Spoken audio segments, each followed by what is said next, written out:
సంఘం పక్షాన ప్రధానంగా డిమాండ్ చేసేది ఏమిటంటే చట్టంలో పొందుపరిచినటువంటి అంశాలు ఏవైతున్నాయో వాటిని పకడ్బందీగా అమలయ్యేటట్టుగా మీ యంత్రాంగాన్ని ప్రక్షాళన చేయమని కోరుతున్నాం.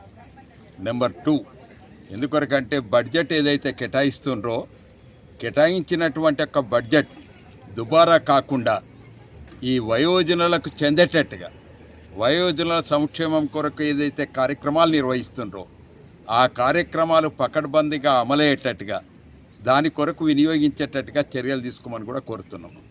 ఇక మూడవది ప్రధానంగా నేను కోరేది, ఎందుకంటే అన్ని చట్టాలు చేస్తున్నాం, SC ST act atrocity act ఏ విధంగా ఉన్నదో ఆ విధంగా అమలయ్యేటట్టుగా మీరు కోరుతున్నట్టుగా మండల స్థాయిలో, జిల్లా స్థాయిలో, రెవెన్యూ డివిజన్ స్థాయిలో, రాష్ట్ర స్థాయిలో కమిటీలు ఏర్పాటు చేసి ఆ కమిటీల ద్వారా ఆచరణ అయ్యేటట్టుగా కలెక్టర్లకు సూచనలు జారీ చేయమని ప్రభుత్వాన్ని కోరుతున్నాం.